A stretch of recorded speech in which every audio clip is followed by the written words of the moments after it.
Your daughter is away at college, 3 states away. It's the middle of the night and the phone rings. It's a number you don't recognize. She's been in an accident and she's in the ER. Your heart drops. And then you do the only thing a parent can do. You call the hospital. The nurse on the other end says, "She's 18. I'm sorry, I can't talk to you. And I can't take directions from you." You're her parent. You've made medical decisions for her entire life. And in that moment, the one moment that matters most, you can't do anything. Legally, you have no say. I'm Shea GuntherMaher. I'm an estate planning attorney with Goyer, Rwano, and Ulmer. The day your child turns 18, under the eyes of the law, you largely become a stranger to their medical and financial life. That sounds dramatic, but I want to show you exactly how real it is and the 2 documents that fix it. Stay with me, because the part most parents get wrong isn't whether they need to do something, it's which document actually does what. Let's start with what really changes at 18. The moment the clock hits midnight on their 18th birthday, your child is a legal adult. Nothing about your relationship changes, but a lot about your legal authority does.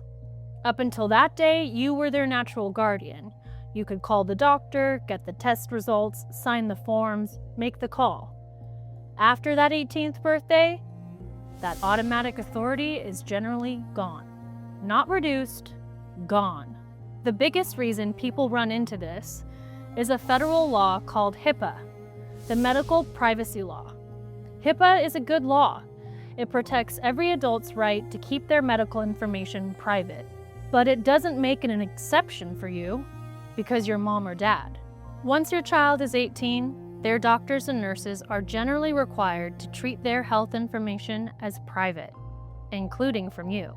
So if your child is unconscious or sedated or simply too overwhelmed to think to add you, the people caring for them often cannot freely tell you what's happening or take your instructions. And here's the good news. Closing that gap is simpler than most people think. It doesn't take a stack of paperwork. In California, it really comes down to 2 documents. 2 documents cover the 2 halves of any emergency: your child's medical care and your child's money. Let me walk through each one with a real example. Document 1 is the Advanced Healthcare Directive. In California, this is the healthcare power of attorney, and it's the workhorse. It does 2 jobs at once. First, it lets your child name you, or another trusted person, as their agent to make medical decisions if they're incapacitated and can't speak for themselves. So, if your daughter is unconscious and a doctor needs consent for a procedure, this is the document that points clearly to you as the person who can give it. And second, this is the part people miss. Our Advanced Healthcare Directive also includes a HIPAA authorization built right into it. It names your agent as your child's personal representative, which means you can actually talk to the doctors and get the medical records, including sensitive categories like mental health and substance abuse records. So you don't need to go chase down a separate HIPAA form online. The Advanced Healthcare Directive handles both the information and the decisions in one document. Document 2 is the Durable Power of Attorney for finances. Medical care is only half of an emergency. The other half is everything else that doesn't stop just because your child is in a hospital bed.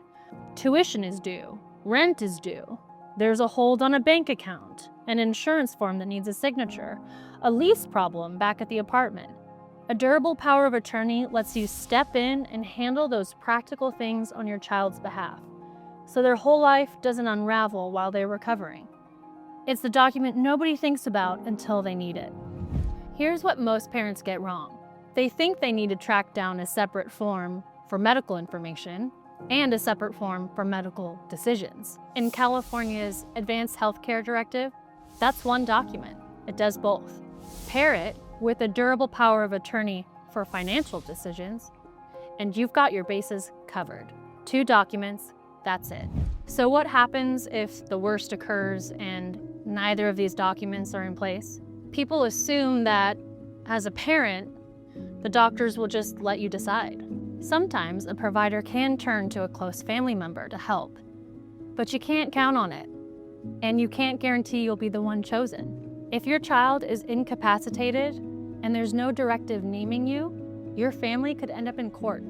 To get clear legal authority over an incapacitated adult, even your own child, the formal route in California is to petition the probate court to be appointed their conservator. And a conservatorship is exactly what it sounds like, a court case. It commonly takes a couple of months to establish. It usually means hiring a lawyer, filing a petition, a court investigator, and a hearing before a judge, all while your child is in the hospital bed and you're trying to make decisions for them. It is stressful, it is public, and it is expensive. And it is largely avoidable, with 2 documents that take an afternoon to sign. That's the real choice here, not paperwork versus no paperwork. It's a quiet hour now versus a courtroom during a very hard week. The fix is genuinely simple. If your child is 18 or about to be, just follow these 3 simple steps.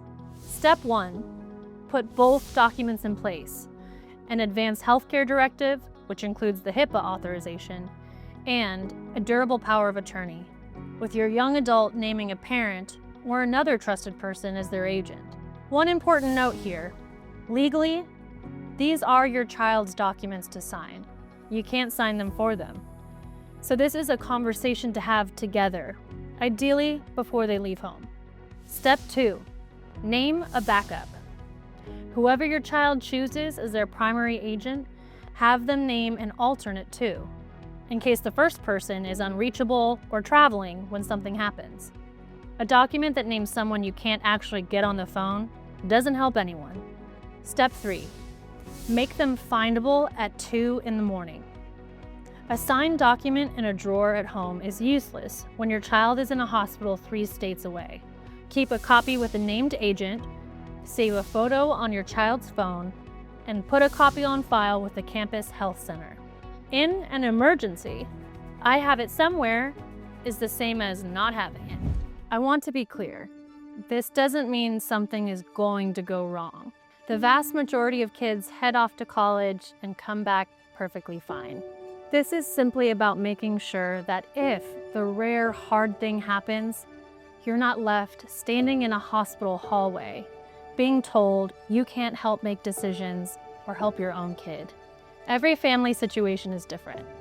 This is general information and not legal advice for your specific facts. But if you would like our firm to help you prepare these 2 documents for your family, ideally before move-in day this fall, click the link in the description below to schedule a confidential consultation.